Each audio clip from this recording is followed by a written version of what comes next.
Oh, from New York, you are listening to Extra Time. I am Andrew Wiebe with my partners in soccer. It's the A-Team. Kalen Carr is here. David Goss is here. Matt Doyle is here. You're part of the A-Team, Kalen? I was looking at you for a second. I was like, this you is say the this first to everybody? lineup. You say this to everybody. No. You put out the manager puts out the lineup, puts it on the board. This is my first choice. Number one. He no doesn't offense. say that to everyone because you listen to every show. That's true. You're not here, and you've never heard of it. I actually do. But do you always dress like this? Me? No, this is my Leagues Cup formal. Is it formal? It's like more Leagues Cup casual. It's like, remember when all those teams would be like, we're wearing black because it's a funeral when they go to a playoff game or whatever? This is my Leagues Cup formal. I thought that was... I respect the competition. Yeah. Respect the level of what we're doing.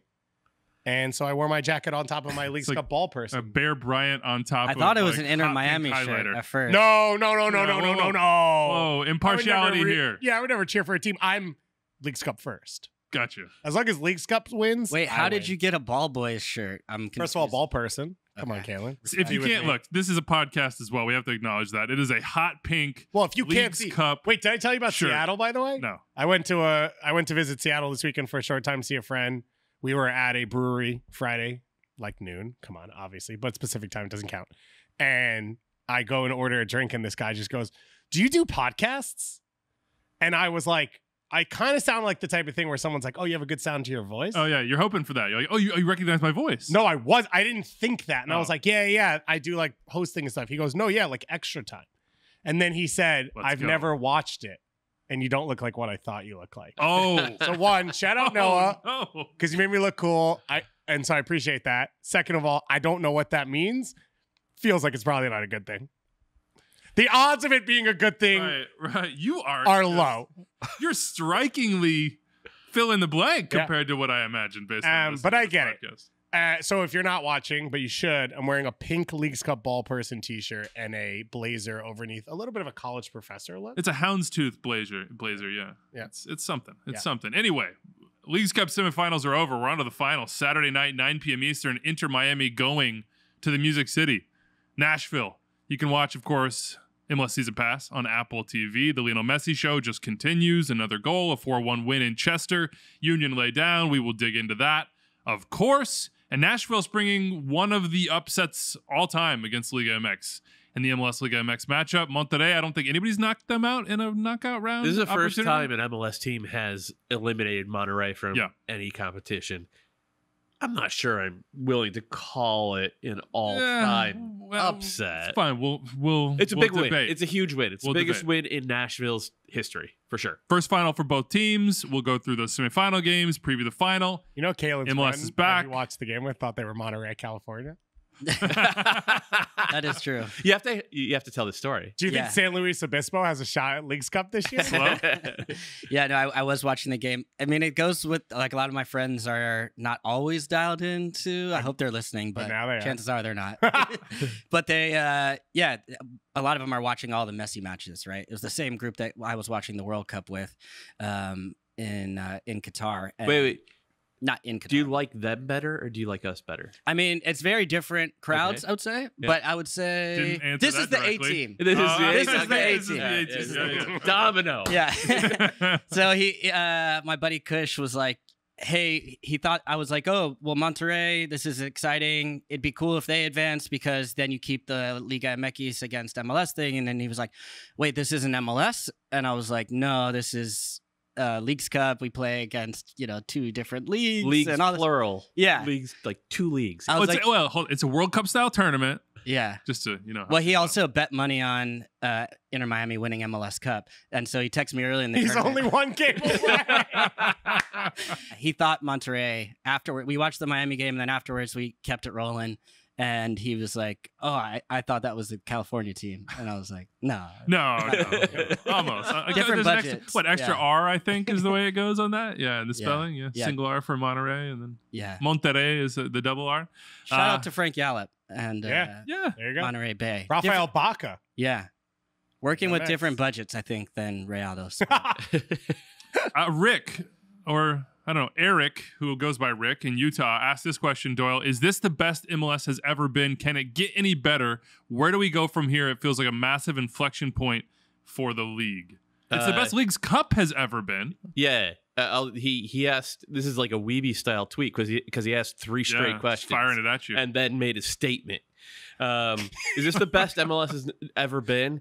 No, I think 2018 was the best year in MLS history. I like that year was absolutely insane. And up until Leagues Cup, I don't think this year had felt like a weird up and down, strange vibe to it. I think coming off the Winter World Cup, we saw a lot of teams or a lot of players didn't have their legs. And then also a lot of teams that we expect to make big moves and play good soccer have not done that. Big teams like Atlanta, Toronto, the Galaxy. I mean, the Galaxy have been a meme all year, but remember, they made it to the Western Conference, was it the finals or semis? Semis, and they really pushed LAFC. Chicharito already told us if they'd won that game, they would have won MLS. They knocked out my Nashville pick. Yeah. Right.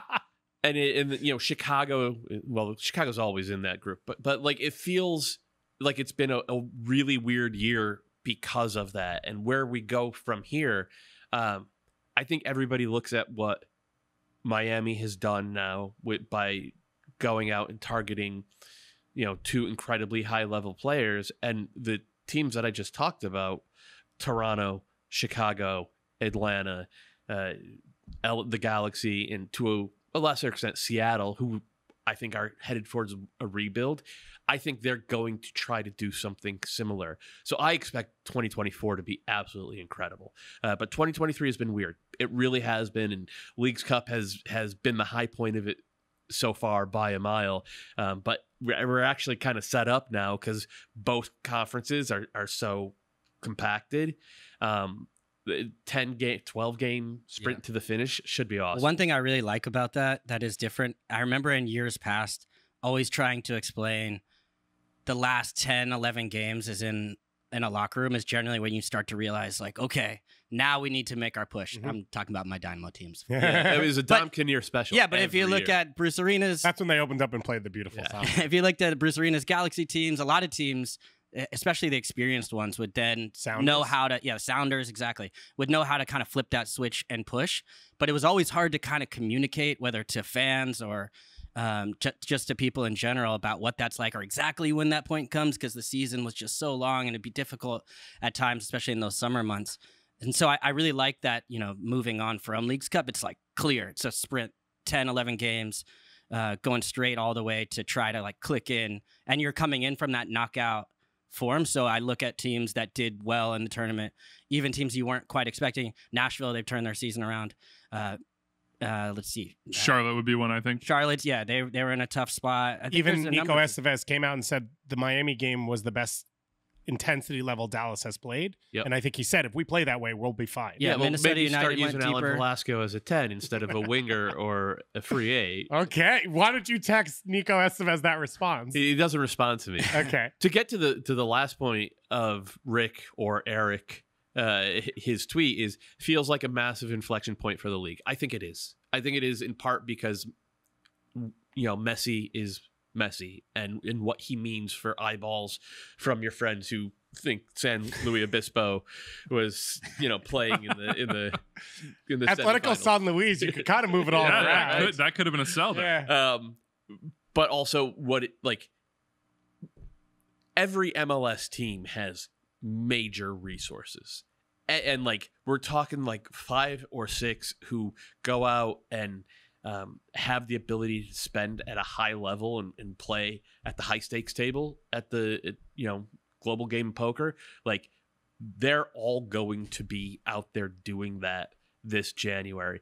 At the same time, more and more young talent coming through every MLS academy at this point. We see it with Miami. It's not as big a story as Messi, but the way Kramaski has suddenly started, instantly fitting in. Noah Allen.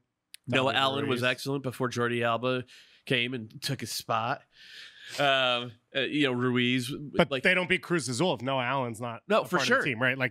It's all helped them. And I think it goes maybe to a point with the inflection point thing of when Beckham and Cuauhtemoc came in, it was great, but you've talked about the depth being there or the quality stage being there to build on. Yeah. And I think Messi coming in right now, it feels like it's a cohesive roster and a team that has pieces and it's not just like, can he, I know the conversation. I actually thought Taylor was a little bit off on this last night and talking about how much Messi has changed everything.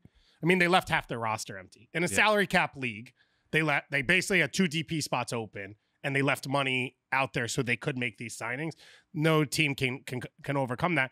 But those pieces all exist of built through the academy, done well through the draft, had a second team where you've been able to put guys on over the last 3 years that have developed players to be available for them, and then gone out and signed other quality players. And then on top of it, 22 now.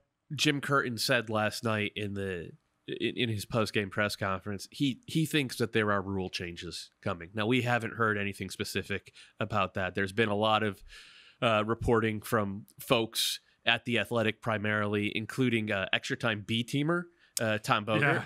Yeah. That I prefer to call him a super sub. Like it's important to have clearly defined roles. Yeah. So I think there's a really good bet that MLS is going to look different and better next year. And I think the blueprint that it's inimitable, right? You can't go out and sign another Lionel Messi. There's only one.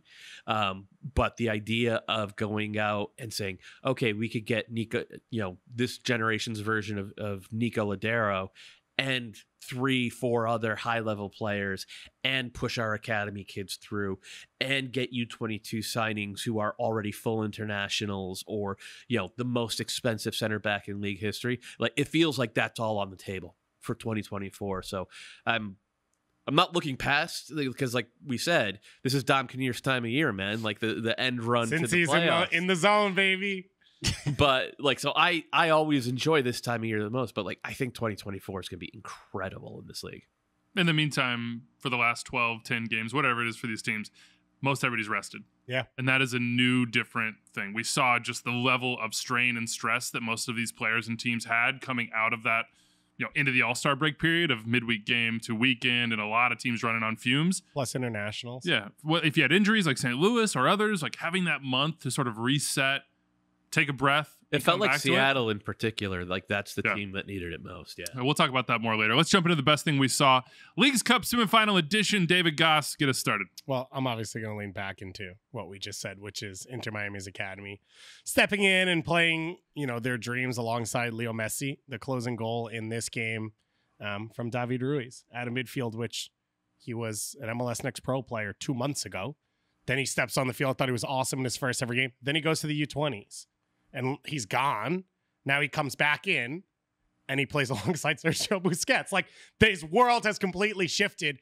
Doesn't look overawed by it. I think Kremaski's been good as well over this stretch in midfield and sort of understanding what their job is now, which is different than what it was 2 months ago when they first got into that team. Ruiz is, a deep lying midfielder. He takes that goal really well. And then he gets to spin around and celebrate with DeAndre Yedlin and Leo Messi for a young kid coming through an academy. These are special moments. This isn't a Wish Foundation thing. He's earned the spot. He's a special player, and I think he's going to be a really good player for years to come. But it's just these little wrinkles of this is cool, this is cool, this is cool. And obviously that one hits me right on my zeitgeist. For the young guys, and we've been focusing on the Inter Miami one, but I think it's a really good example of, and I don't want to go against the play your kids movement here because I know I'll get off the A team very quickly, but the way that Inter Miami had to play at times, and Phil Neville, who was on our shows, would be able to tell you better than anybody, who I thought was great on all of our shows. We need to get him on Extra Time, actually. Yeah, we do. Sometime.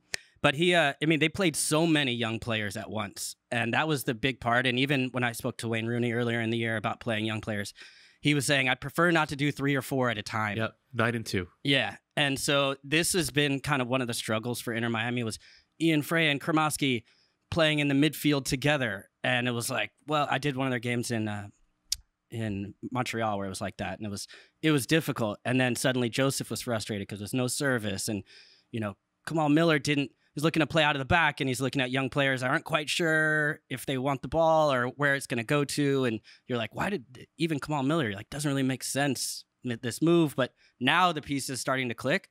But I think it's really, you see the best part of the young players where you have a better platform to do it when you have a Busquets, or even if you're Noah Allen and you've gotten minutes, but you're developing. But promise you, playing with Jordi Alba or watching him every day and then coming in is a better way to kind of like move in your career, get minutes, and grow in a responsible way than necessarily just being thrown out there, having bad experiences, getting experience. Sure, it's great, but I think having a better platform for it, and you can see the difference. Doyle, best thing you saw? What did I say was the best thing I saw? Oh, Sam Surridge being what we all hoped that Hani Mukhtar would get. I think we all wanted this for Hani, right? It's like when you come down those stairs on Christmas morning, Hani, I hope you have a Sam Surridge under the tree.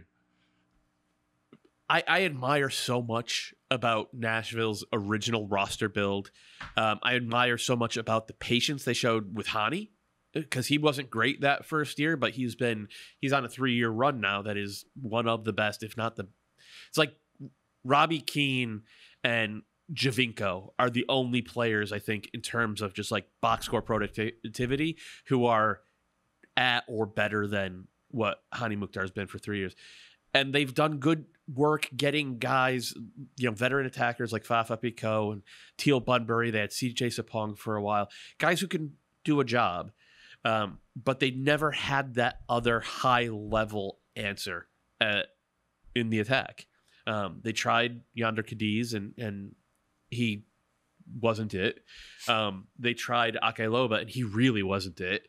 And we all said on this show and everywhere else that you could find us idiots, like, God, imagine how good Hani would be if you gave him a high-level number 9 to play with. And it's early. Sam Surridge just played 104 minutes. So it's very early days. He has 3 goals in 104 minutes. I think all 3 came off of Hani assists. Like, going into the Club America game, Hani had 1 goal and 1 assist in his previous 10 games. Now he's got 2 goals and 4 assists since then. It's working the way we expected it to work. And a lot of it has been set pieces. A lot of it has been, counterattacks. But there are moments also in possession where it looks really good. And it feels like it could add another dimension to this Nashville team that has lacked enough high-end answers during the most crucial moments in the biggest games. And then we saw what we saw last night. And yeah, that was the best thing I saw. It's nice to see a team that has been patient and done it a different way. I think a really shrewd way. I think Mike Jacobs deserves a lot of credit. I think Gary Smith deserves a lot of credit too. It's nice to see them get rewarded. You know who doesn't deserve credit? Kalen Carr, who deserted them. You did. Pick them to win every single knockout. Time. You're like, oh, Nashville's a tournament team. Oh, this team's set up to make a run. They should have been. You didn't stand by Sam Surridge. It has been crazy because I have always felt this Nashville team. You mentioned it: set pieces, defensive play. Well, not always. Not this year. Most of the time. Yeah, but in that, yeah, exactly. Until it mattered most. Yeah, but I kind of let off that because I also felt like it was over reliant on one player. Yep. And honestly, as great as Hani was last night, he hasn't had this incredible Leagues Cup run. Like he came off the bench against Colorado, got a goal. He's come in, he's done well, but it's actually been Nashville's shown a different side to me. This match against Minnesota, I know they're up a man, but I think they had 4 different goal scorers, five different goal scorers.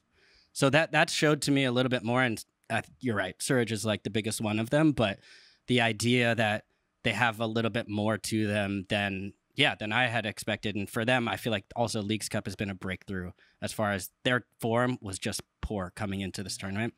And they looked like they were losing ground on Cincinnati. They lost to them. Now they're like to carry this forward to potentially win a trophy and then to push towards the back half with these new pieces. They look like a different team. And to do it in the CONCACAF Champions Cup as well. They're qualified, so they will play next year in the region and have a chance to win a regional title. Are you going to pick them to win a regional title? You guys, I think I'm supposed to pick like the Western Conference last couple. No, we're gonna have you predict some standings later. Let me devote give your brain space to that. I also love Surridge's passing so far. Yeah, they needed another outlet on the break too, somebody who could spin out and receive the ball and connect. And he's the doing one-time pass we were in the pre-show. We and I were talking about around the 80th minute or so. There's a a break opportunity for Nashville, and they're crunched into their own end because Monterrey were all over them. Hani gets the ball shy of midfield, rides a tackle, and then plays an outside of the boot pass to Surridge, who I thought was just going to, the pass barely made it to him, so I thought it was just going to take it, maybe draw a foul. Yeah. But he one-times it back across the field to a pass I didn't know was there. And, like, perfectly in stride for, I think was it Mouil? Might have been. Yeah. And it was like little moments like that. It's like can turn into big moments. The kid looks good. He looks really good. Kaylin, best thing you saw? I'll go with Joseph Martinez. His goal. I think it was like the 3rd minute in the match, and the run it's a perfect run. It's a brilliant run. Yeah, you only see really brilliant players. Had he like gone back in league history and maybe done some film sessions on, let's say, MLS Cups, early 2010s? Just sitting in Venezuela, a young Joseph Martinez. Well, dreaming maybe of one Torino. day Might have been in playing. Torino. Don't know. No, I mean, I do not think he was in Torino 11 years ago. That's true. to check deep and then stretch the field. And the other big thing was the confidence with the finish. I know Andre Blake is one where he didn't get his feet set and he had a tough day overall. But for me, the confidence that it showed as far as making that run in behind, because at times we haven't seen Joseph really trusting himself to stretch the field the way we've seen him in the past, being that kind of direct option. It helps having Messi, who draws so much attention underneath, where anything coming down is going to suddenly, open up space in behind. But Jack Elliott's generally very good on the turn. He takes a little bit of a bite on that check run from Joseph, who then sprints behind. But the finish showed he was confident, and it made me think back to Lionel Messi handing him those 2 penalties, because that was the one where you're like, oh, we're getting this guy going. Like, he's an important piece. Oh, I trust him from the penalty spot. But that's maybe a finish that you don't necessarily see him take if it's not a striker coming in confident to take it first time to strike it like that. So I thought that was sort of like the reverb of those 2 penalties that Messi had handed him.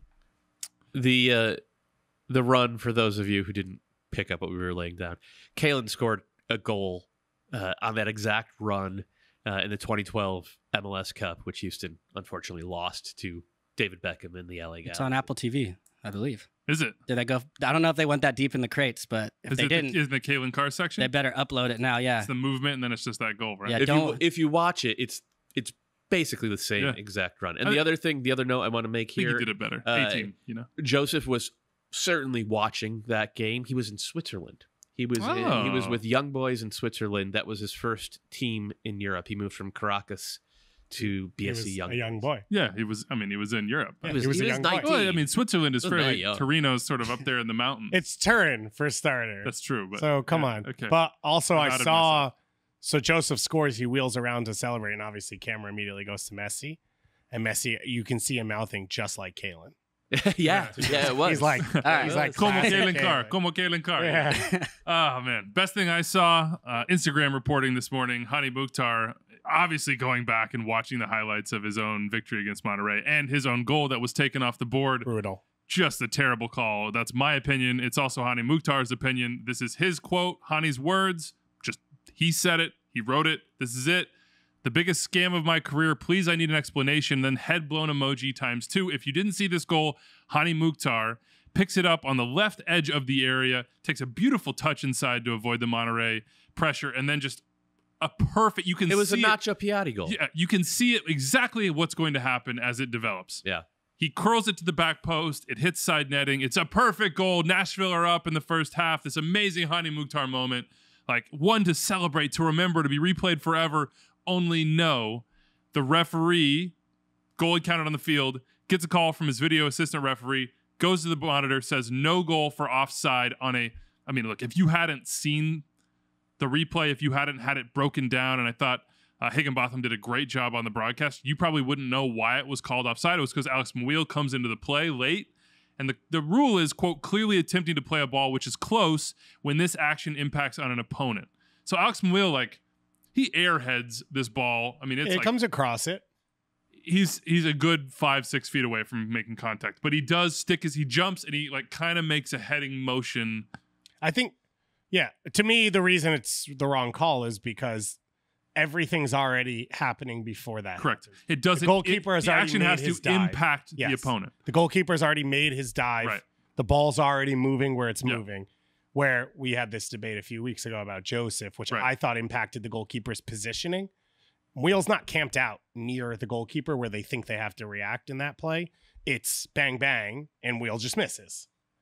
It was a bad call. And it took away a great goal. That is a bad call as well, but CONCACAF VAR giveth and taketh away because Lucas McNaughton, clearly committed a penalty in the second half. Like, it was a very obvious kick through the back of the Rayados player penalty, and it didn't get called. So the soccer gods even it up. For the first time in a long time, MLS can look at a call against Monterrey and say, hey, we got the best of that probably on balance. Second best thing I saw. Also, can I just add? Yeah. I love that Hani's, they win the match, and he's going home being like, man, they got me. They took that one away from me. That's not right. That's not injustice. Right. I love injustice. That. We're going to the final.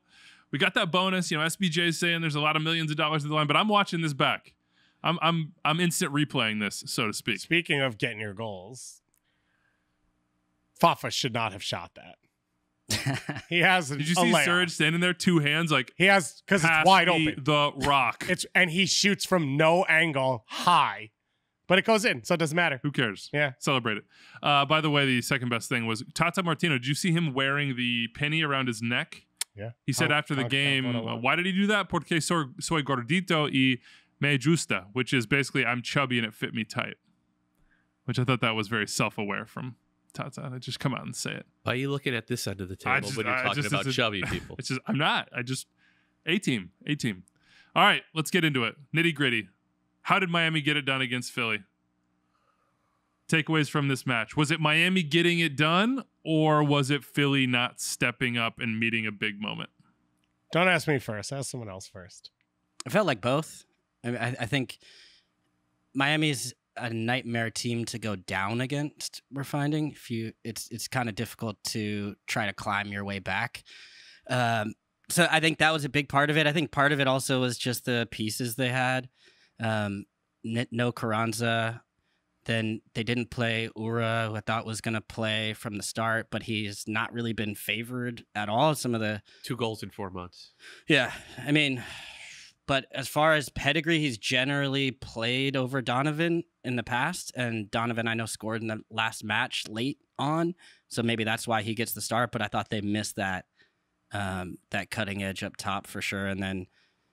I don't know. It just seemed that the other thing for me is just the way, just the Messi effect for me. And we've tried to detail it a couple times. I was going through it the last round on the wrap-up show, but it just changes the way you have to defend. Like the Joseph goal, there's like 4 guys that kind of take a step towards Messi, and then that it opens up that space in behind. It's the Jordi Alba goal that really. Yeah. Well, the second one too, though, actually, it shows what happens if you actually play it honest, and that's where they. Like absolutely crush Joseph Martinez, Damian Lowe does. And then it opens up space, though, to Messi. And yes, Blake as well needs to do better on that one. But it's, again, if you do it that way, you leave space for Messi. And everybody's like, how does Messi have all this space? It's like, because you're trying to defend the other players. And then if you go all towards Messi, like the last goal especially was, Martinez jumps exactly. He's almost defending behind. He's like the 6. And he's defending to not allow the back pass to Messi, which then allows Robert Taylor to just kind of turn forward and take his space, which he does well. And then suddenly the line is high. There's no pressure there and finds the easy ball in behind to Jordi Alba. But it just changes the way teams aren't defending Miami like you would normally play a game because Messi is that devastating that you have to change the whole way you're thinking, your entire model. It's the same system, but just this individual decisions you're making.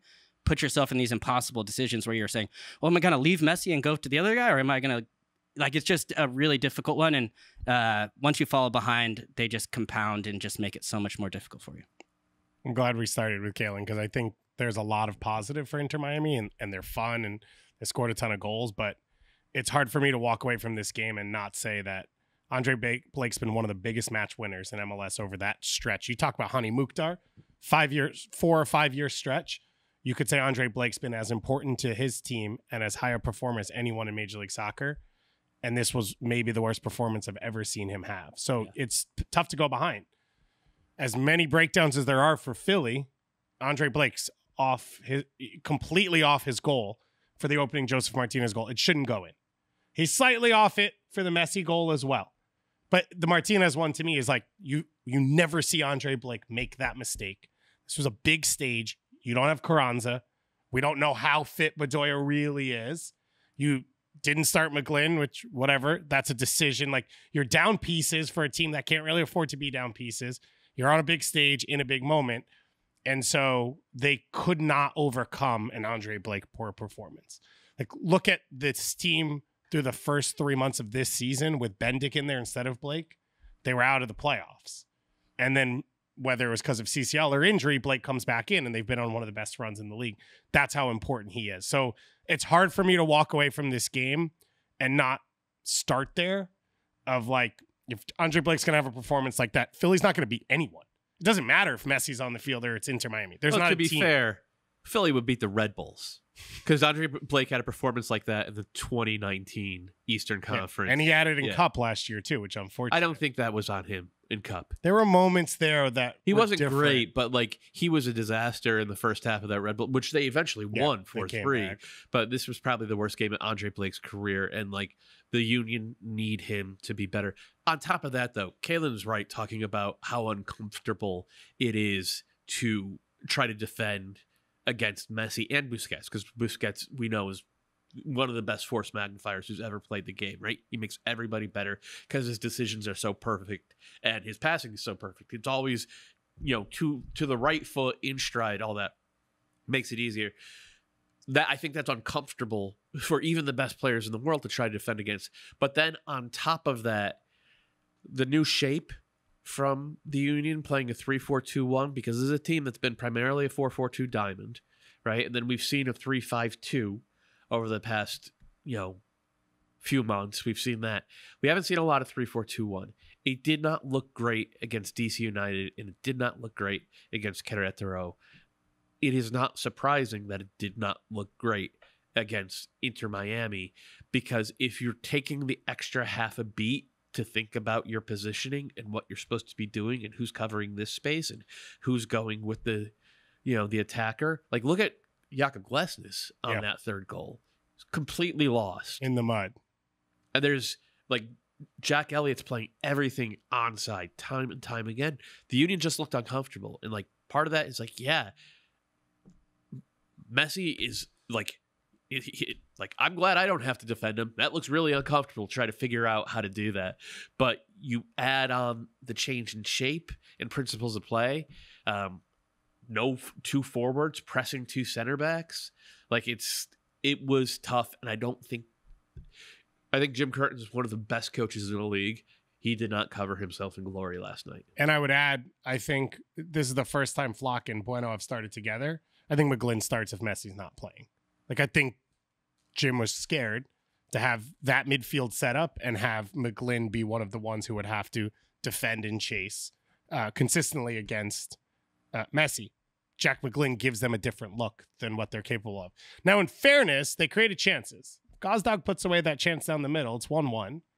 I think the buildings, behind Philly, like I think things shift. They had chances in the second half as well. Not that maybe they were going to come back from 3 goals down, but like they had opportunities. That goes into a Philly combo, which we sort of set up in the last show of all these semis and finals. They haven't gotten over the top, and this is another one of like missed opportunities. But I think not having McGlynn in there from the start was an effect for their ability to break down Miami, which we are starting to see. You have to score to beat this team. You're not going to shut them out. This is the best defense in Major League Soccer. This is the best goalkeeper in Major League Soccer.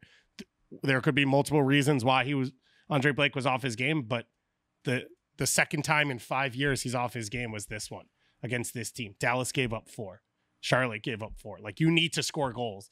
And so you need to put a lineup out there that's capable of hurting Miami in the deficiencies that they leave there. And not having McGlynn as part of this. Missing Carranza, massive. Huge. Yeah. He's the best passing center forward in the league. Yep. Yeah. Everything about what he would have brought to the team. I mean, Donovan makes the run out wide to pull a player for Gazdag to create that chance. He's just not he doesn't affect the game in any way. And not having him available, I think, also then puts that pressure on other people where you just get a little bit tighter.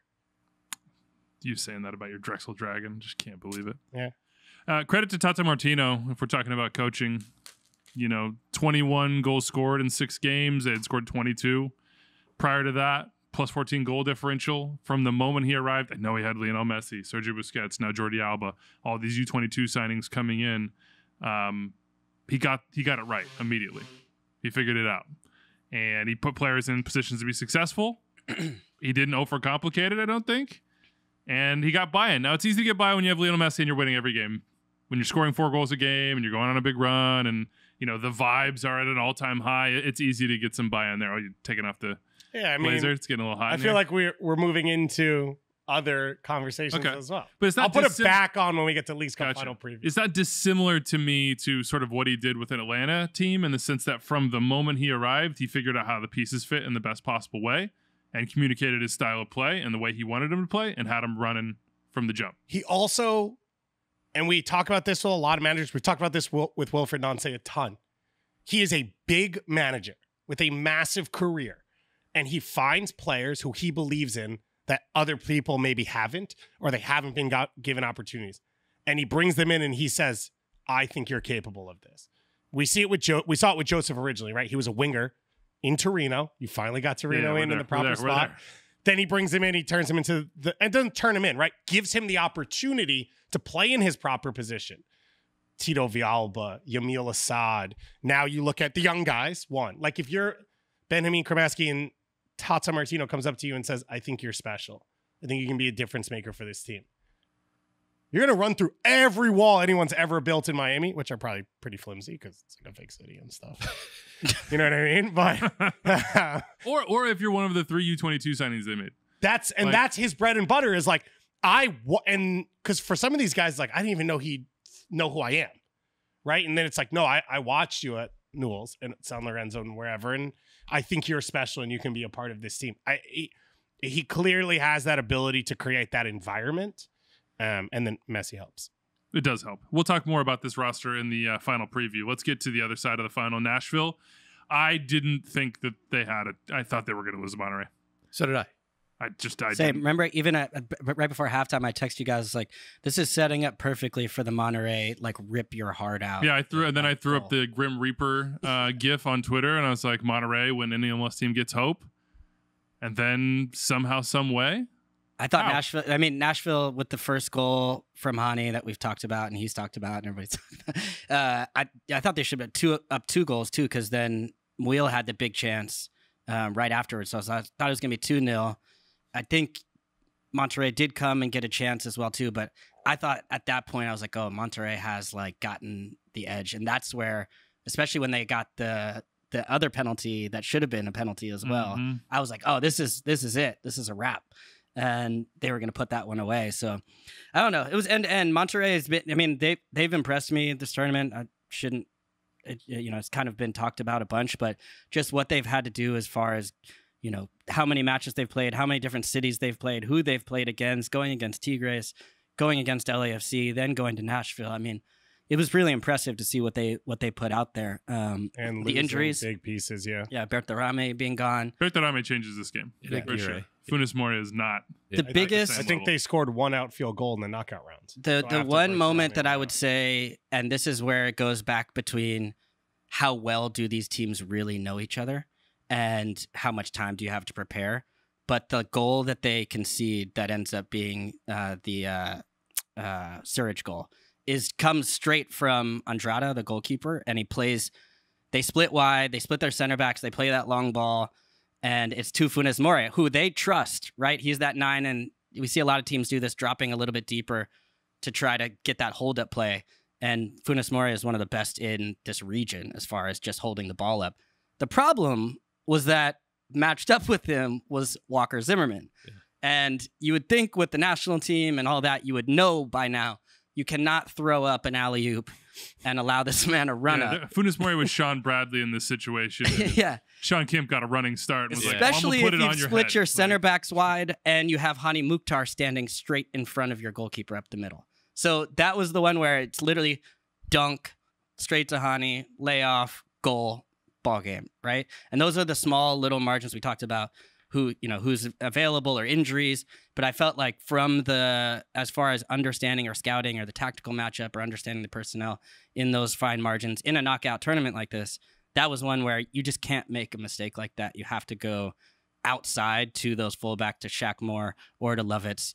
Every team in MLS would know better than to do that. I don't know if they all do it, but that fact that you would play that ball right there and reminded me, I sent in the group chat last night of it was the U.S. against Canada. Yeah, in Canada on that frozen concrete. Where, we kind of Turner lofts up kind of a little soft one, those big center backs for Canada. Who's we in this scenario? Oh, sorry. Are you Canada or the U.S.? I don't know if you remember, but Bojan did that. Borjan, the Canadian goalkeeper, whose name I just did butchered. It against Morocco? No, he did it against the U.S. in that same game. Weston McKennie just couldn't finish it. Oh, yeah. Yeah. I thought you were talking about when he got chipped against Morocco because he turned it over straight up the middle of the field.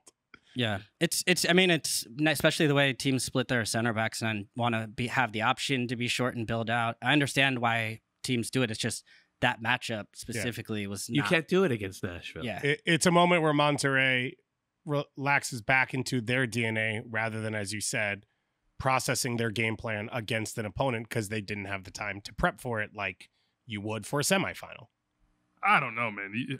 It sounds just an individual mistake because Walker Zimmerman's one of the first things you prep for. Every set piece defense matchup you draw up is like, this dude's dominant. You want to bet me money Monterrey does that in every game? No, I don't disagree. I just don't think the idea that they didn't know who Walker Zimmerman is plausible. It was just a mistake in the moment. Yeah, but I think if you don't know him well, I think that's maybe it. Where as Andrade as a goalkeeper, if you see this dude all the time, you're probably like, yes, it's been the scouting report. Put it out of bounds. It's like, when we're going through Atletico San Luis's lineup, it's like, I know the lineup, but I haven't spent a lot of time with these guys. Oh. So, in the wrap up. And by the way, this is DP. Walker Zimmerman is a DP.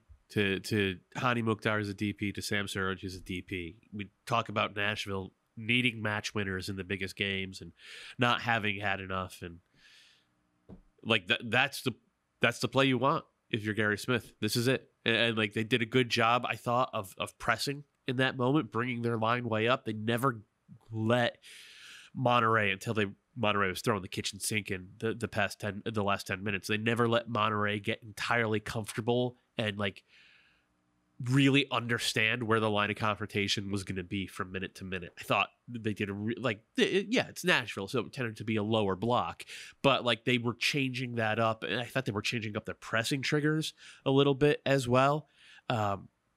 Really well done, really well prepped from this team. Not always the prettiest, but it's not supposed to be pretty. When you're playing a team against Monterrey, you're just supposed to get the job done, and they deserve all the credit in the world for having done so. Well done to L.A. Panico, too. You're talking about Andre Blake and the moments that weren't for him, but for Panico, when he had to step up, when he needed to make a big save, he got it done. The helmet community. I just like to see him maybe go with the tuck. He's right there. He's right on the edge. Goalkeeper's tuck? Can you get extension on a tuck? Yeah, definitely. I think it's actually more reasonable for a goal. The Joe Cannon tuck. Joe Cannon feels like he tucked. John Bush definitely tucked. Oh, John Elite tuck. I played with him. John Bush wakes up with the tuck. He tucked he would tuck a jacket in his shorts. That's how you play 41 years in professional soccer. Oh, man. That's advanced. Just imagine waking up with a tuck. Just getting out of bed fully tucked. Oh, that's good stuff. All right, let's transition to the actual final here and get the head-to-head going. 9 p.m. Eastern, as I said, MLS Season Pass on Apple TV. Nashville hosting Inter Miami at Geodis Park. A first final for both clubs. Of course, a first final at Geodis Park. Both joined in 2020, which is interesting. Same year, the pandemic year. Very strange year. Both made the playoffs in that weird 2020 season. I believe Nashville hosted. Did they win? Was it like 0-0? No, they annihilated them. Blaise Matuidi, you're on your cough button. Oh, but sorry. It's a good spot. Blaise Matuidi, I think, got an early red card because he didn't care, and Nashville ran them off the field. I remember Dax got into the open field. Yeah. It's like one of his 3 impressive goals. Yeah. This fascinates me in just where these clubs sit. Of like, I went back through it. So Nashville has 11 players on their roster who are on their roster that 2020 year. They started 6 of them in the game against Monterrey. Miami has 3 players that are still on their roster. Only one plays in Drake Callender, who didn't play in 2020. Gary Smith was hired at the end of 2017 to manage Nashville. Beginning April 2017, right? I don't know. That date gets confusing. Nashville doesn't have the website connected anymore, so it's been harder to find. Regurgitating your own facts. Yeah, I know, which I kept pushing at you. So like, it was April. It was April. That's my fault. I was like, make sure you get that right. Yeah. He was hired in 2017 to manage them for 2 years in USL before they became an MLS team. No one has managed Inter Miami for as long. If you go back to the date, Gary Smith was announced at his time with the USL squad Inter Miami's had as an MLS team. And you talk about them coming in, it was like, it was like Minnesota and Atlanta, where everyone was like, Miami's going to change the league. They're going to sign James Rodriguez. They're going to sign Messi. They're going to be the best team we've ever seen. Marcelo Gallardo is going to be their manager. And then Nashville was us questioning if Anibal Godoy was worth a trade and how much allocation money and smoking how them. stupid do we look? In Absolutely. Absolutely. I think it was 600,000. Yep. We're like, this is absurd. It was unprecedented. It was Dom Dwyer-esque numbers at the time. Yeah. But they saw the vision of where it was going. Mike Jacobs, I think, has led a lot of the understanding the trends in MLS and bringing in. They brought in Daniel Lovitz, right? They brought in Dax. They brought in Godoy. They brought in Wheel in that season. And now you see moves like Jacob Schaffelberg and Fafa Pico of like, we think these guys can work better for us than they work for other teams. And I think Schaffelberg's the best example of it. It's just two clubs. I think it's a good example that there are multiple ways to do it in MLS. Obviously, getting Messi changes things, but like Miami set themselves up over the last year and a half for this to happen. Nashville has set themselves up. Hani was signed before they entered Major League Soccer, and now he's the guy. So it's cool to see the different styles. It's cool to see it work out for both franchises and for them to sort of have that guiding light. I worry about saying that word around Miami over the last 4 years, but they're both in a final now. I just was looking back at the highlights of that match. You're right, Dax did carry the ball about 30 yards and score the goal. And then Hani gets one from the penalty spot. Do you know who the goalkeeper was for Inter Miami? I was going to ask when we talked about Drake Callender not playing. So Marsman was. It was Luis Robles. Nope. No. Good guess though. Ready? Got it. John McCarty. Whoa! Oh. Helmet community. Yeah. All the helmets. This is pre-helmet, I think. Yeah, there's no helmet here. Oh, well, that's why he gave up the goal. Whoa. Let's not put too much power in the helmet right now. This is sort of a poetic matchup in some ways. We have to say, in all the praise for Nashville, that they did swing and miss on number 9s for a long while there. It's not about hitting 100%. I know. It's the fact they've been in the playoffs every year. I agree. And the ambition was always there. Because they're good year to year. They spent on Akiloba. That was ambition. It just crashed and burned. But then they came back and did it again after having to take the L on him with Surridge. So I give that ownership group credit, whether it be the stadium they built, the team that they built, the faith they had to go with the plan that they had. And you have to give Miami the same credit. I know that they had a misstep, so to speak. The credit for Miami deserved is the ambition. Right. Well, and also the patience. And the hiring of Chris Henderson. Right. Yes. Chris Henderson has done just a remarkable job. Although I'm pretty sure they could have hired Chris Henderson before their expansion year. They could have, but you know what? There's a lot of teams who keep making the same mistake learn from your mistakes over and over again. Miami learned from their mistake, and they made a lot, and they made big ones right out the gate. But they got a guy like, look, Chris Henderson was part of the group that built that Seattle dynasty in the mid-teens. I love the past tense.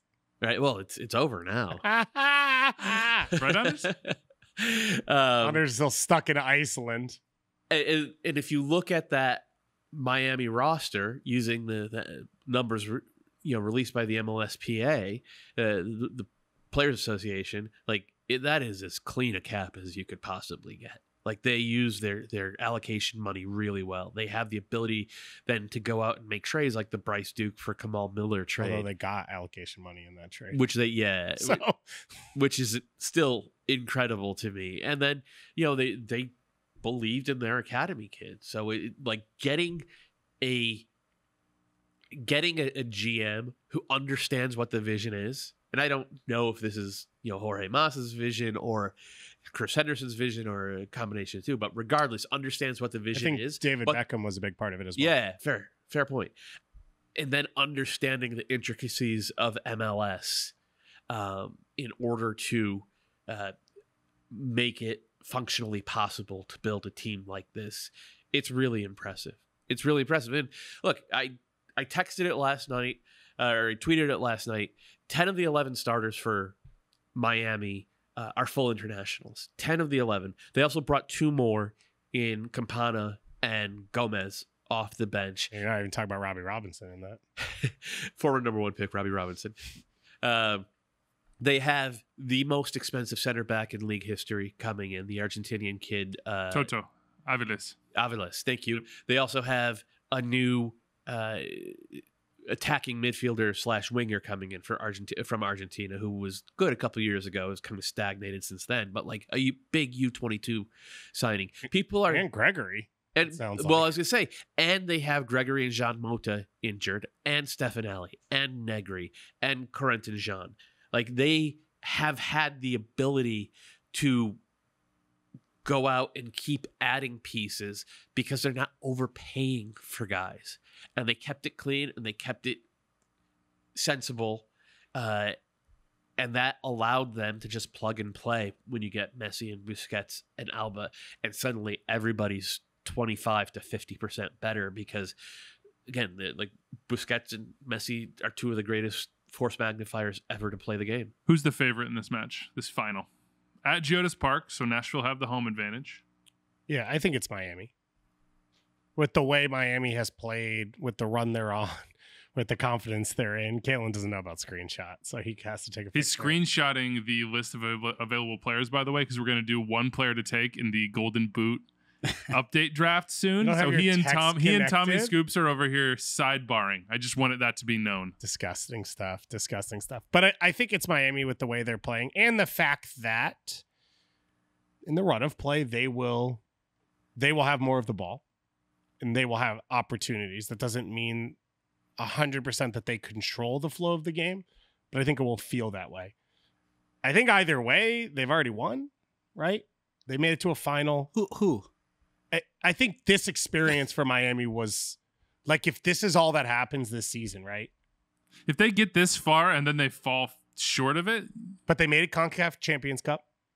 They've put themselves on display. Everyone from Monterrey and Milwaukee and everywhere else has bought their, subscriptions, and they're logged in to watch every Miami game from here on out. Like, sorry, didn't mean to go there. Big picture. I don't know. I know you don't like to talk big picture. First trophy in I'm club allergic history. to narratives. So. Yeah, I know you hate that, but sorry. So I still think Miami are the favorites. Can I ask a question? Or are we going to do this more? Yeah, no. Do you start Sam Surridge? Yes. Yeah. Teal Bunbury has been good at, and he scored a couple goals in this tournament, but like his ability, Surridge's ability to change the point of attack with a touch on the break, and he just looks more comfortable in the box. Like, he's a goal scorer. Why is it and/or? Why is it not Inter Miami gives up chances, especially centrally? Start both of them, play Hani underneath, and then play either Nungana or Davis with because I think you get enough on both sides of the ball from Fafa on the left and Muil on the right if you play that 4-4-1-1 or 4-4 flat 4-4-2. So I think you just go with Hani in that free role underneath your goal scorer. We're assuming Jacob Schaffelberg will not be available. Yeah. Which is a considerable loss. It's a pretty big loss too. Especially the way Inter Miami, if you want to turn them over and try to turn them around, use the flanks. Look at what Dallas did. It was about pace. Yeah.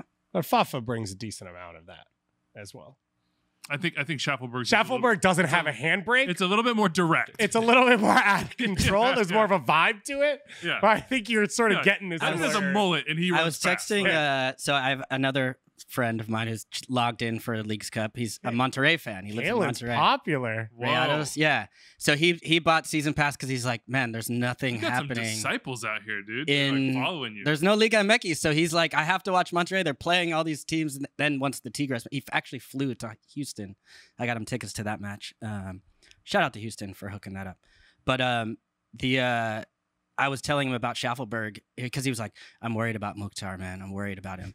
And I was You're like, watch out. Watch out for Jake. I was like, The also Nova there's this guy Scotian. Shuffler. He's like, who is he? And I was like, he's kind of like a Canadian Antuna a little bit. I wasn't sure if that was a good. Yeah, it's a good it's one. pretty good Really combo. Antuna, yeah. Uh-huh. Yeah, I so like that. he was ready, but they're gonna miss him. He just brings something like very different, more direct, as you said. So He's got a wake.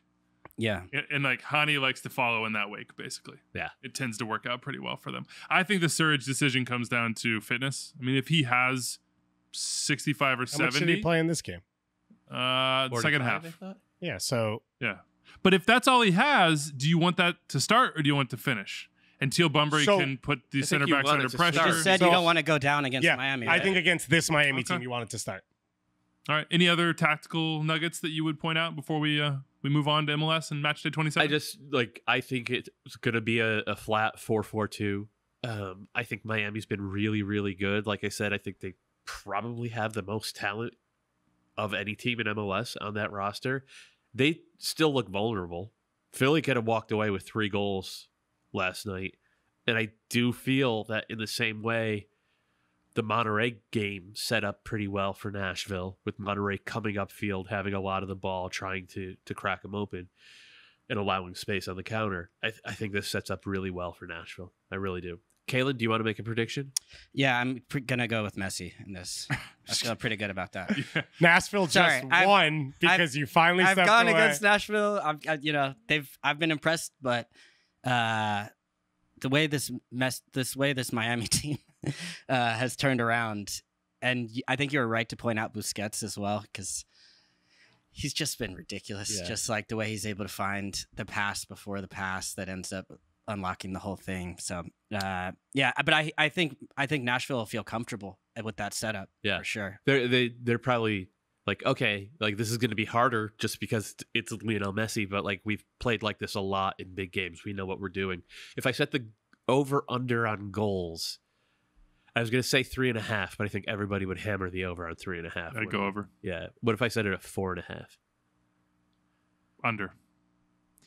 Yeah, I think so too. I think Nashville's the most competent defensive team Miami I have. said that about Philly. Yeah, I know. I don't know. We'll see. It's going to be awesome. 9 p.m. Saturday. Gary, go 4-4-2. Start Hani at the point of a diamond. Make Busquets chase him. Nashville also did get in a shootout earlier in the tournament Against against Toluca, Yeah, but Toluca. Toluca played that 3-5-2. Of course, I mean, essentially with Messi coming inside on the right, Yedlin going up, it's not even a 3-5-2 that Miami's playing. It's like a 2-3-5. You know, like it's wild how attacking they are. So much fun. I'm going Miami too. You guys picking Nashville? Anybody? I'm gonna pick Nashville. I'll pick Nashville. Nice. Table is split. We'll see how that works out. All right, third place games But at 6 in p.m. the Eastern. end, the only person I'm rooting for is Leagues Cup. There you go. Rob Lowe. And I'm wearing my MLS jersey. And Fan of the fortunately, leagues. I win no matter what. MLS wins. Woo! Third place game stakes. Philly hosting Monterrey. This is a CONCACAF Champions Cup spot, but really only for Philly and also strangely for Club Leon. If Monterrey win, then Leon will get that spot, which, look, no offense to the Union, who will probably get in as well through the Supporter Shield standings or perhaps MLS Cup, knock on wood. I would love to see Leon in this tournament just because they won the final CCL. I just think that would be fitting. But they still have the ability to qualify. No, the Liga MX spots are set. Oh. They were based on last year's Apertura and Clausura. So Pachuca, Toluca, Club America, Monterrey, Chivas, and Tigres are in. So this would be the last opportunity, I believe, for a Liga MX team to get in, and that is if Monterrey win. If Philly win, obviously they will qualify, and then their spot in the MLS Supporter Shield standings, should they get one of the top 4 spots, I believe, would bump down to the next team, but it's all a little bit complicated. The other spots available still are in the Open Cup. Miami, Cincinnati, Houston, RSL are there. Cincinnati looks like they'll for sure get one via the Supporter Shield or the Supporter Shield standings. MLS Cup will get one. Wait, did you just guarantee a Supporter Shield win for? No, I said they'll get one either via the Shield or because the top 4 teams will get in. And right now, I don't think 3 other teams aren't going to catch Cincinnati. Okay.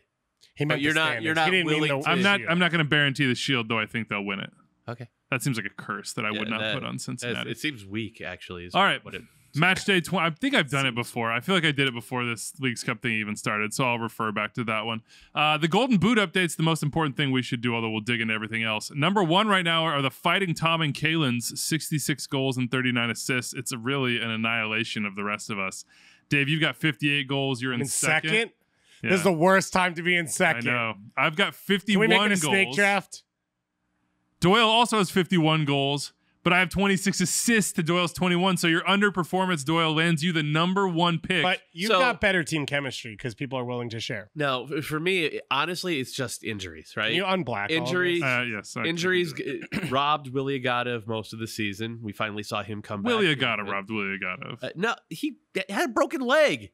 Chicharito, obviously, he's done for the year. Weeby's big shouldn't have broke his leg energy. Yeah, right. Sergio Cordova missed a bunch of time with injuries. Giacomo Vrioni missed a bunch of time with injuries. Duncan McGuire missed a bunch of time with injuries. Klaus is still out. How many healthy players did do you want? You expected to get more out of Duncan McGuire at this point? I did. Jeez. I did. Anyway, you've got the first pick. So Doyle. who are you taking? Doyle, I will trade you Yeah. Daniel Gazdag and Cucho Hernandez for your pick. And my pick. They're future goals, not their present goals. Yeah. The future goals. And my pick. No, Anders, stay out of this. This has been decided. It's future goals. You get to hold on to the current goals. Wait, so what are you offering? Just so I know, does that mean if I draft a player coming up that I get his past goal? No, you do not. You only get future goals from now on. Okay. Thank you. So you've offered Cucho. I offered my Gazdag. top 2 goal scorers. And your pick. And your pick. Well, do I have to offer my pick? No, you don't. You could offer just those 2. Well, I'm not going to take just those 2. Okay. What else do you want? I'm going to take Messi. It's a smart play. I didn't even know that's who you were thinking especially because this is a keeper draft, so my team for next year. Oh, gosh. I did not even take that into consideration. This is a day that will last a long time. Yes, the tentacles from this day stretch far into the future. No wonder Doyle says 2024 is the best season in MLS history. He's going to have Lionel Messi in the Golden Boot draft. I would have tanked the whole season if I know. I was straight up. Like, I don't know what I tried to tank based on my selections, and I still couldn't get there. I'm going to go with, obviously, I think Patrick Agiman is. No, I'm just kidding. No, I'm just come on. No, I want to do it for the brand, but I know Dave's on the other side, maybe licking his chops there. I am going to go with 2 players, Sam Surridge or Chicho Arango.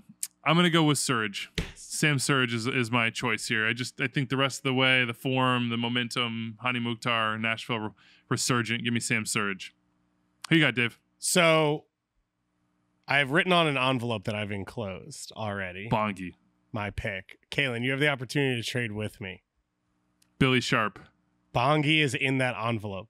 Do you want Bongi? What are you willing to give up? I'm not gonna. I love Bongi. I'm not willing to trade. Tom up. pulled you away. I'm not Tom willing pulled to you off. trade up. You don't believe in Bongi? He's trading from a position of strength, though. We're all trading from positions of weakness, unfortunately. I'll give you Bongi for your pick and Shaqiri. I'm willing to entertain offers for Shaqiri. but is Tom? Future second Have round you discussed pick. this with Tom? No, I haven't. I'm texting him right now. Messi Tom's and actually Surridge are off breaking the board. Tom's actually breaking the news about this draft while we're on doing Twitter. it. Yeah. Aaron Bupenza is available here. Bupenza is an interesting Timo one. Pukki is available. I think Vincent Bakrar. I think Bakrar is a really interesting one because he will play center forward. He will. Feels like NYCFC have solidified. It feels like it's going to clean things up. Schwanier, still up. They're still out there. Nobody took Brian White in the original, and Christian Ramirez is available as well. I'm going to take Chicho Arango. Okay, that made sense. So that was a smart pick. Am I supposed to write this somewhere? No, Anders will handle all the logistics here. Okay. All right, a combination Tom-Kalen decision here. Are there timeouts here? Can I phone a friend? Come on, Tom. Where you at, man? All right. We, with the 4th pick in the Golden Boot mid-season edition draft. Yeah. We are proud to welcome to the Supporter Shield leaders, Tom and Kalen squad. Rafael Navarro. Diego Rossi. Okay. It's a good choice. Yeah, I like the choice. Okay. Did the text just come in? No, we've been texting. Okay. I was screen. You saw. Was that unanimous, or was there a split opinion on that one? No, I think it was unanimous. I got to double check. We have to live with our decisions either way. It was made. I do think it's on paper. I do think Surridge may have gone a little high. I think so. I think there's some recency bias. I mean, he's done very well. I mean, he's an equal goal scorer to Messi right now. He is, but I think mean, Rossi goals is per minute, gonna. he's ahead of Messi. The way this Why did they even sign It's Duncan McGuire like pace from him. the way this Columbus team scores goals, the way this attack moves, and the goals have been vacated. I lost Celarayán, by the way. He was also on our squad. Oh, interesting. So this is in some ways really just Wait, should I have looked to see if filling I in lost? with the goals. So Bongi is still available. Yeah, but nobody can choose it. We only had one pick. Yeah. So he's just on the If there was board. past goals, I was like, man, Yeah, snatch it up. this dude's just For banged sure. 7. All right, look, Well, you MLS don't is get back Leagues Oh, Cup we don't balls. get Leagues Cup. for The only Matchday person 27. I've lost is Lewis Morgan. Yeah, And he's still in the league. that's true. That's true. Enzo Copetti seems like he might be lost. He's just disappeared. Mikel Ua for me also lost. Driussi, that was my keeper. My team's bad, as Anders is Romo reminding me. Kyoto. Thank you. All right, Matchday 27. You know, this is a stretch run. So what's the team you're most interested in down the stretch? I'm going to start us off with the Columbus Crew to play on your Diego Rossi selection. Have a DP swap here. Julian Gressel in at right wing back. Rudy Camacho, I thought was a really under the radar move for the Crew, who've been just like struggling with center back depth all year long. And Camacho may not be the best defender in the league from that position, but he's one of the best passers, and he knows inside and out what Wilfried Nancy wants. So I thought that was very smart. This is the question for me of like Nancy's system. It's taken over clearly. Zelarayán was the star, was the incumbent. He moves off, and now it all goes toward how Nancy wants to play. Move the ball quickly, possession-based, rotate it around, those runs at the back post. Rossi should fill in very nicely in that sense. We have some mail here. Where? Where? Where on the field? Rossi? Yeah. I think on the left, right? So Rossi's on the Like left. almost the second forward that splits out into the channel a lot. So Ramirez is where? And then Cucho is where? I think Cucho's actually kind of a number 10 in this situation. You think But it's it'll be two? the two. It'll be Cucho and Rossi nominally underneath Christian Ramirez, but play will run through Cucho more. He'll get on the ball more in playmaker spots, while Rossi does Rossi things and just like runs through the lines. This is a great conversation. Zach Kritz hit us up, said he's debating his friends about Cucho's position, whether there he you will go. be a winger or a striker. But didn't we're read saying the it's somewhere in between. Either way, those three, and with Zelarayán, it was the same sort of, and Matan fitting into that as well. It just sort of, when you have the ball as much as they do in as many dangerous positions as they do, you're able to drop in and rotate and sort of swap positionally. And sometimes Ramirez drops in and plays that guy to be sort of the wall pass off of for Cucho going forward. Sometimes it's Cucho dropping in and driving in a back line. Rossi brings pace, which I don't think that they've had was all around on the field in that sense. Same for Matan. So should be very interesting. Renault hits us up. He's an Impact fan, says he's going to follow Wilfried Nancy forever, though, probably. So he's wondering when some top 5 leagues come knocking for Wilfried Nancy. I mean, I wouldn't be shocked if he's managing in Liga this time next year. I think he's just like a really, really, really good manager. We don't really see managers getting transferred out like that from MLS, at least as of this point. The only Guys who have a profile from like Patrick Vieira did, Jesse Marsh because of the Red Bull pipeline, that type of thing. Yeah, exactly. Thierry Henry, maybe Wayne Rooney is going to go somewhere. Yeah. Right? It's like that's kind of been the unless you're within those systems. So I do think that would be awesome to see, like as far as like a progression, because there are managers like Jim Curtin, like Wilfried Nancy, like I think Pat Noonan's starting to claim that way into the category of saying these are guys that could get an opportunity or should get an opportunity at some point to try to go abroad. But if you're not within those sort of systems of City Football Group or Red Bull or some of those relationships, it's very hard to get those opportunities, it seems like. The other one is there's rumors, connections this week about John Herdman in Toronto. Leaves a national team job open in North America, in a country that Wilfried Nancy lived in and helped develop a portion of those players. I don't know that interests him, but they're going to host the World Cup. Canada, I think we're more likely to see more interleague moves like Wilfried Nancy. I think that's probably a more likely sort of like next step than him necessarily being the one to move on and go somewhere else next. But instead of saying, oh, somebody else trying to snatch somebody else from other places. Well, we've talked about it with Robin Fraser for like 5 years. Yeah. But he doesn't want to leave Colorado. No. Yeah. The Herdman Toronto stuff is very real. It's very, very real. It is at the point where it'd be a surprise if it didn't get done. Interesting. All right, Dave, give me like a 60 seconds rip here on the team you're most interested in down the stretch. We've eaten up most of our time. Okay. So I'm going to say RSL. They've obviously came into the break hot. They got healthy. They brought in a lot of new pieces.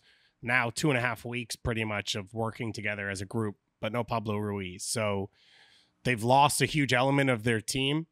What can Mastroeni put together in that time span in which they have this unprecedented time to rest and sort of work that is able to keep them at the top of the Western Conference or above?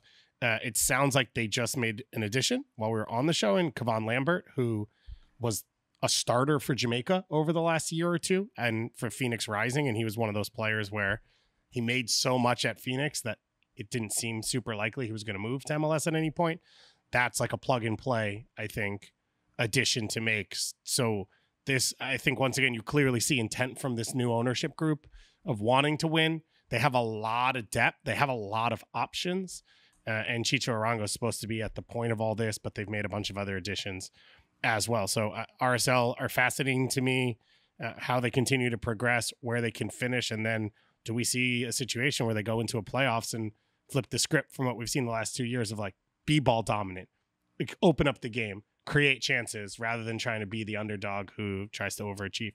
Doyle, team you're most interested in? NYCFC, just because they have looked a shadow of themselves since they sold Tate Castellanos last summer. They finally have a new number 9 now. I thought Monsef Bakrar looked pretty good in about 150, 160 Leagues Cup minutes. They also got Maxi Morales back. That's pretty cool. Yeah, which is pretty nice. He came back with a good bit more gray hair. The beard grade. Did he buy himself out of his contract?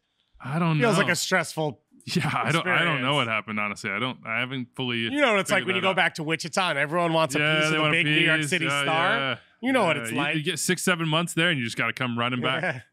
NYCFC, I thought, just played the most beautiful soccer in the league, or among the most beautiful teams in the league since 2016.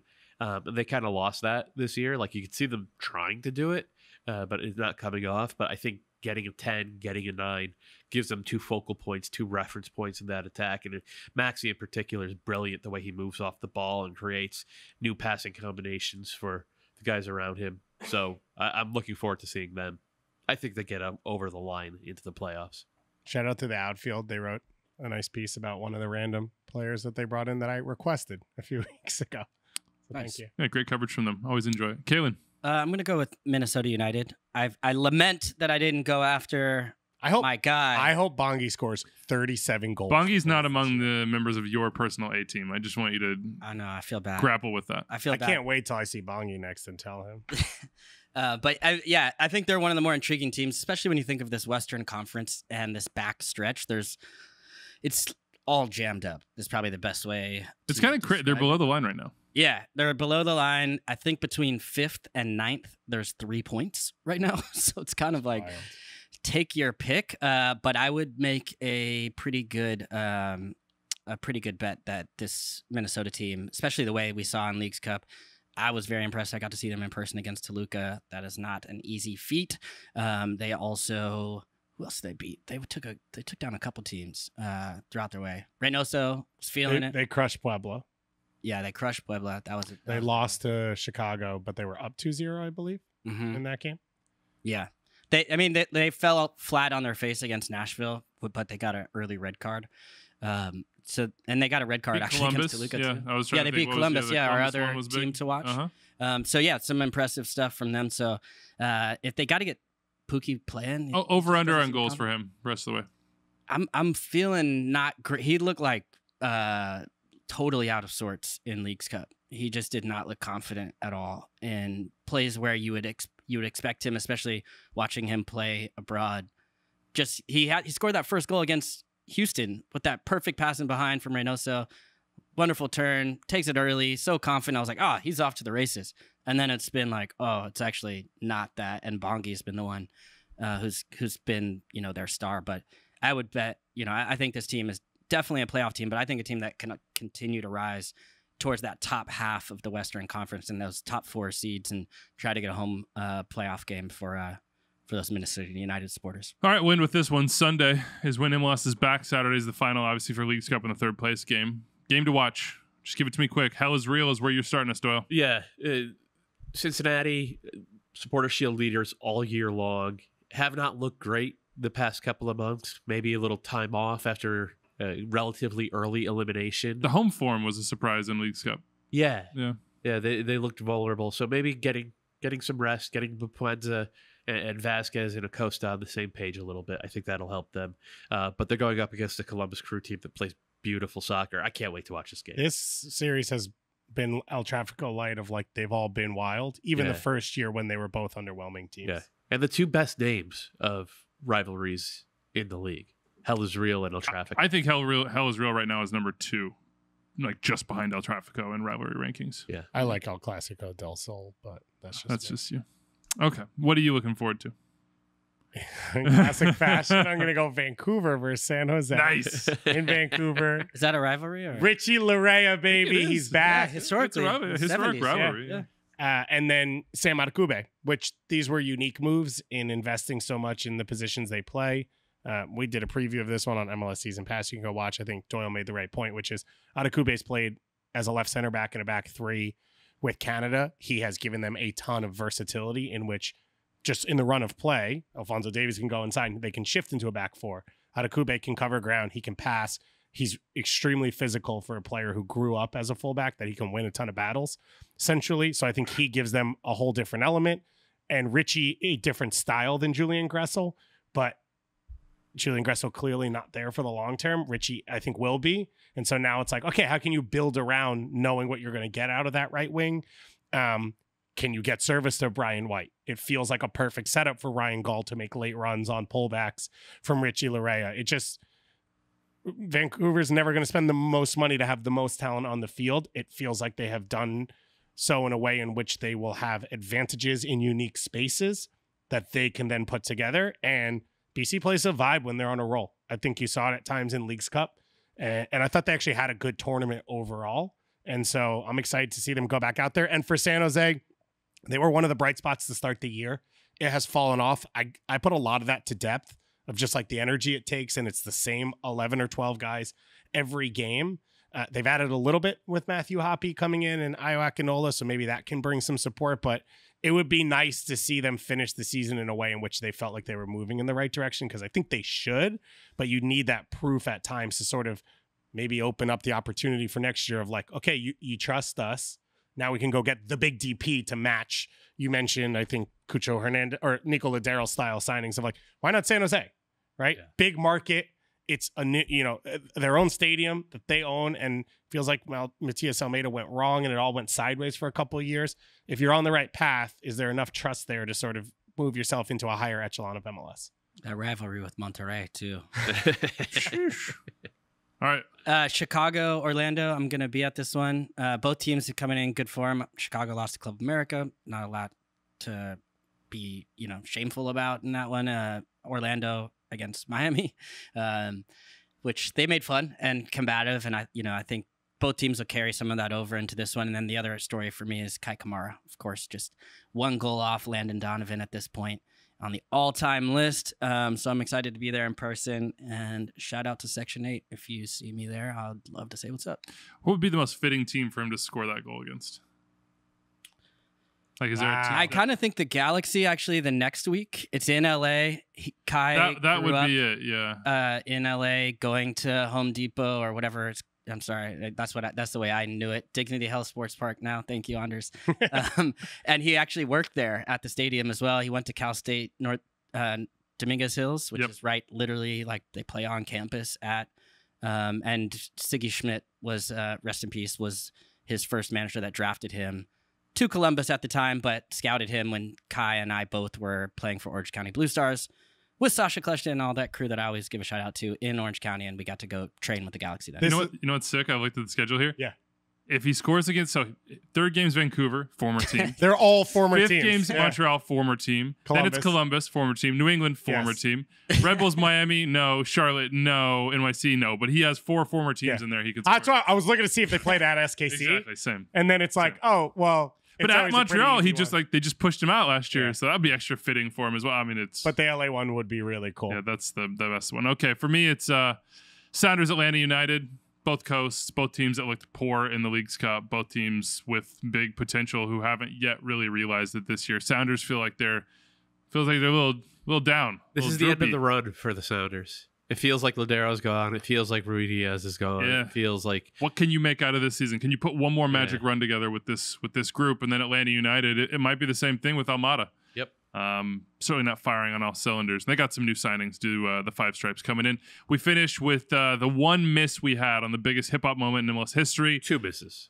2 misses. Well, the biggest one is "This is how I work. This is how I play." Steve Zakawani. Shout out. Oh, The wow. pre-roll on MLS on videos. Every video we had. If you don't know what I'm about talking 2 about, years. you weren't around in like 2012 Shout and out to 2014. I'm gonna miss Johnny. this Leagues Cup track, Tiki Taka Toka. Tiki Taka Toko, yeah. I mean, that has been a banger. a little Yeah, it's earworm been for good. you. Yeah. I'm gonna be. Right, what's the sad other one we to see missed? that. Kanye.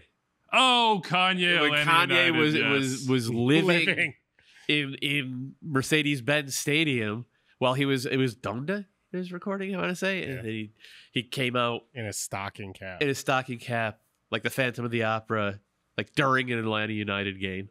Just a good bit. Yeah, it felt like that should have been Leagues Cup. I know it wasn't. But it felt like it should have been. It should have been. And on that note, Spiritually. we invite you to enjoy the final on Saturday. Sunday, of course, MLS back. Full coverage, Apple TV MLS Season Pass. We'll see you Monday. Adios.